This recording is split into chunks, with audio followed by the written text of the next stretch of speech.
भारत में आध्यात्मिकता को बेहद महत्व दिया जाता है और हमारे देश भारत में अनेकों ऐसे ही गुरु और संत महात्मा हुए हैं जिन्होंने भारत की ओर से अध्यात्म को दुनिया भर में फैलाया है। और ऐसे ही आध्यात्मिक जगत में नीम करौली बाबा या कहे सिद्ध पुरुष हुए हैं जिनके शक्तियों की और चमत्कारों की या कहे सिद्धियों की चर्चा भारत ही नहीं पूरे विश्व में होती है। जैसे कि फेसबुक और एप्पल के संस्थापक मार्क जुकरबर्ग और स्टीव जॉब्स और तो और हॉलीवुड की एक्ट्रेस जूलिया रॉबर्ट्स, ये सभी बाबा को मानते हैं और इनको फॉलो भी करते हैं। और बाबा दिखने में तो बिल्कुल ही साधारण व्यक्ति की तरह ही थे, लेकिन उनकी सिद्धियों और चमत्कार के कारण सभी भक्त उन्हें साक्षात भगवान हनुमान जी का अवतार मानते थे। तो आज की इस वीडियो में हम बात करेंगे नीम करौली बाबा जी के जीवन के सफर के बारे में कि कैसे एक साधारण से घर का बालक दुनिया को अध्यात्म और भगवान की शक्तियों को रूबरू करवाया। तो अगर बात करें बाबा के जन्म के बारे में तो इनका जन्म साल 1990 यूपी के एक गाँव जिसका नाम अकबरपुर है वहाँ पर हुआ था और इनका जन्म एक ब्राह्मण परिवार में हुआ था। और ऐसा कहा जाता है कि इनका मन बचपन से ही पूजा पाठ में ज्यादा लगता था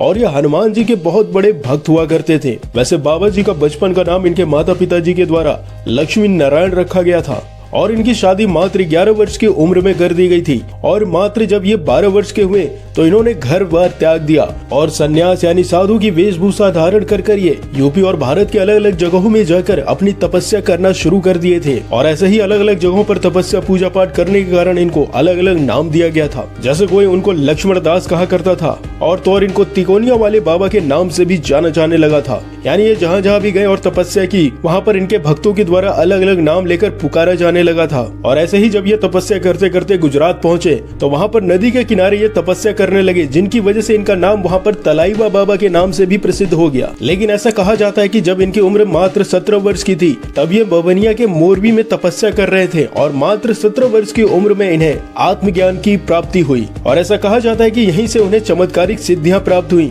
जिसका उपयोग वो अपने भक्तों के कष्टों को दूर करने के लिए किया करते थे। और ऐसा कहा जाता है कि कई भक्त जब उनके पास आया करते थे तो लोग उनका पैर छुआ करते थे, लेकिन वो ऐसा करने से मना कर देते थे। उनका ऐसा मानना था कि उनमें कोई भी शक्तियां नहीं है, वो सिर्फ और सिर्फ हनुमान जी की भक्ति करते हैं और उन्हीं की कृपा से ये सब हो पा रहा है। इसीलिए वो अपने भक्तों को कहा करते थे कि वो उनका पैर ना छूकर भगवान हनुमान जी का पैर छुआ करें, जो दर्शाता है कि उनके अंदर इतनी ज्यादा सिद्धियां होने के बावजूद भी वो कभी भी अपनी शक्तियों का दुरुपयोग नहीं करते थे। और ऐसे ही धीरे धीरे समय गुजरता गया और कई भक्त उनके साथ जुड़ने लगे और वो भक्तों का कल्याण करने लगे। लेकिन एक समय आता है जब वो उत्तर प्रदेश में स्थित एक रेलवे स्टेशन जिसका नाम नीम करौली स्टेशन होता है, वहाँ की एक घटना उनकी सिद्धियों को पूरे विश्व में जग जाहिर कर देती है। होता यह है कि एक बार जब बाबा नीम करौली रेलवे स्टेशन जो यूपी में स्थित है वहाँ पर बाबा बिना टिकट के ट्रेन में बैठ जाते हैं, तब एक टीटी आता है और उनका टिकट चेक करता है। लेकिन बाबा के पास टिकट न होने के कारण वो उनको अपमानित करके ट्रेन से उतार देता है। और जिस स्टेशन पे बाबा को उतारा जाता है वो स्टेशन का नाम ही नीम करौली स्टेशन होता है। और जब बाबा को टीटी ने उतार दिया तो बाबा स्टेशन से गए नहीं, बल्कि वो ट्रेन के सामने ही प्लेटफॉर्म पर चिमटा गाड़कर जमीन पर बैठ जाते हैं। और जब टीटी ट्रेन को चलाने का आदेश देता है तो ट्रेन चलती ही नहीं है। यानी जो ट्रेन का लोको पायलट होता है वो उस ट्रेन को चलाने के लिए भसकर प्रयास करता है, लेकिन ट्रेन बिल्कुल भी चलती ही नहीं है। उसके बाद काफी इंजीनियर्स आते हैं और उस ट्रेन के इंजन को चेक करते हैं, लेकिन उस ट्रेन में कोई भी खराबी नहीं होती है, जिसकी वजह से ट्रेन चालक और अन्य अधिकारी काफी ज्यादा परेशान हो जाते हैं कि आखिर ऐसा क्या हुआ है कि ये ट्रेन चल नहीं रही है। तब उस ट्रेन के जो यात्री होते हैं ट्रेन ना चालू होने के कारण वो भी भीड़ लगा लेते हैं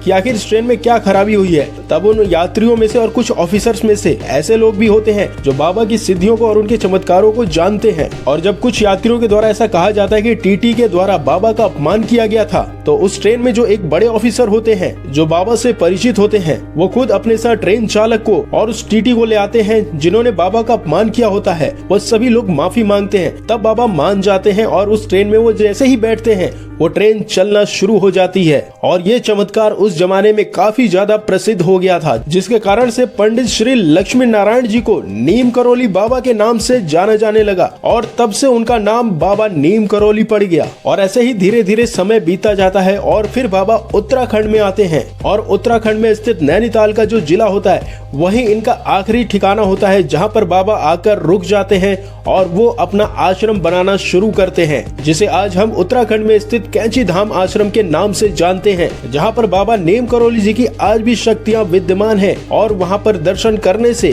कई भक्तों के कष्ट दूर होते हैं। और ऐसा कहा जाता है कि जब एक बार बाबा जून के महीने में भंडारा करा रहे थे, तब भंडारे के दौरान तेल और घी खत्म हो गया था और जो बाबा के श्रद्धालु थे वो काफी ज्यादा परेशान हुए थे कि अब भंडारा कैसे कराया जाए। तब बाबा ने अपने श्रद्धालुओं को आदेश दिया कि पास में बह रहे नदी के पास एक कनस्तर ले जाओ और उसमें एक जल भर कर ले आओ। और जब श्रद्धालुओं ने उनके आदेश का पालन किया और जैसे ही वो जल लेकर वापस आए और जब पुनः प्रसाद बनाने का काम उन्होंने शुरू किया, तब सभी श्रद्धालु हैरान हुए क्योंकि उस कनस्तर में जो जल था वो घी में बदल गया था। और इस चमत्कार को जिस श्रद्धालु ने देखा वो बाबा के चमत्कार को नमस्कार करने लगा। और ऐसा आज भी कहा जाता है कि जब भी कैची धाम पर भंडारा होता है तो वो भंडारा कभी भी कम नहीं पड़ता है, चाहे कितने भी श्रद्धालु आ जाएं, जो ये दिखाता है कि बाबा की महिमा कितनी ज्यादा अद्भुत थी। और ऐसा कहा जाता है कि रिचर्ड ऑलपोर्ट जी यानी जिन्होंने अपना नाम रामदास रख लिया, वो बाबा जी के बहुत बड़े भक्त कहे जाते हैं। और उन्होंने अपनी एक किताब भी लिखी थी जिसका नाम उन्होंने मिरेकल ऑफ लव रखा था, जिसमें उन्होंने बाबा नीम करौली जी की प्रसिद्ध सिद्धियों के बारे में उल्लेख किया था कि वो किस तरीके से अपने श्रद्धालुओं और भक्तों पर कृपा बरसाते हैं। लेकिन ऐसा कहा जाता है कि साल 1973 10 सितंबर के दिन बाबा जी के सीने में अचानक बहुत तेज दर्द होता है, जिसके कारण जो उनके भक्त होते हैं वो उनको नैनीताल से आगरा के हॉस्पिटल में ले जाते हैं। लेकिन बाबा की जो हालत है वो अगले दिन और ज्यादा बिगड़ जाती है, जिसकी वजह से उनको वृंदावन स्टेशन में ही उतारा जाता है। और जब वो वृंदावन के हॉस्पिटल में जाते हैं तब ऐसा कहा जाता है कि वो अपने श्रद्धालुओं से कहते हैं कि अब उनका अंतिम समय नजदीक आ गया है। और फिर वो अपने श्रद्धालुओं से गंगा जल मंगाते हैं और वो गंगा जल की 2-3 घूंट पीते हैं और उसके कुछ ही क्षण बाद वो अपना शरीर त्याग देते हैं। यानी साल 11 सितंबर 1973 के दिन वृंदावन के हॉस्पिटल में ही उनका स्वर्गवास हो जाता है। लेकिन कहा जाता है ना कि सिद्ध पुरुष कभी भी मरते नहीं हैं, उनकी हमेशा शक्तियां और सिद्धियां लोक कल्याण के लिए तत्पर रहती हैं। और आज भी लाखों श्रद्धालु उत्तराखंड में स्थित बाबा नीम करौली के आश्रम में जाकर अपनी समस्याओं को उस मंदिर में जाकर अर्जी के रूप में लगाते हैं और ऐसा कहा जाता है कि उनकी समस्याएं दूर भी हो जाती हैं। तो अगर आपको भी बाबा के बारे में जानकर अच्छा लगा तो इस वीडियो को लाइक करिए, शेयर करिए और हो सके तो इस चैनल को सब्सक्राइब करिए।